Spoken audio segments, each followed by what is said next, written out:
Gujarat diamond એસોસિએશનની રજૂઆત બાદ સરકાર એક્શન મોડમાં આવી છે।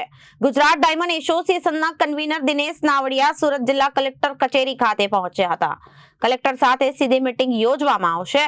દિનેશ નાવડિયાનું નિવેદન સામે આવ્યું છે। મુખ્યમંત્રીને ગઈકાલે રજૂઆત કરવામાં આવી હતી, તે સાંભળી મુખ્યમંત્રી પણ ચોંકી ઉઠ્યા હતા। ગુજરાત ડાયમંડ એસોસિએશનના કન્વીનર દિનેશ નાવડિયાએ સુરત જિલ્લા કલેક્ટર કચેરી ખાતે પહોંચ્યા હતા। કલેક્ટર સાથે સીધી મીટિંગ યોજવામાં આવી હતી। દિનેશ નાવડિયાનું નિવેદન સામે આવ્યું છે। મુખ્યમંત્રીને અમે ગઈકાલે રજૂઆત કરી હતી, અમારી રજૂઆત સાંભળી અને મુખ્યમંત્રીએ પણ ચોંકી ઉઠ્યા। મુખ્યમંત્રીનું નિવેદન છે કે 2 વર્ષથી આ સમસ્યા છે, તો શા માટે અમારી સુધી તમે રજૂઆત માટે આવ્યા નહીં?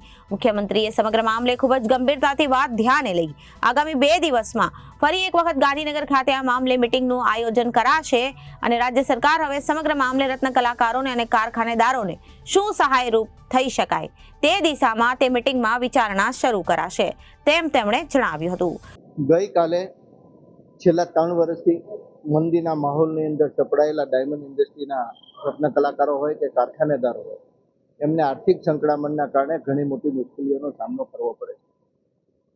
ઓલ ગુજરાત ડાયમંડ એસોસિએશનના મારફતે બનાસકાંઠાના ડાયમંડ એસોસિએશનના પ્રમુખશ્રી, વિસનગર ડાયમંડ એસોસિએશનના પ્રમુખશ્રી, ભાવનગર ડાયમંડ એસોસિએશનના પ્રમુખશ્રી, Ahmedabad diamond association, Junagadh diamond association, એમાં અલગ અલગ પ્રેસિડેન્ટો સાથે ગઈકાલે ગુજરાત રાજ્યના રાજ્ય શિક્ષણ મંત્રી પ્રફુલભાઈ પાનસુરિયાની અધ્યક્ષતામાં સીએમ સરને મળેલા।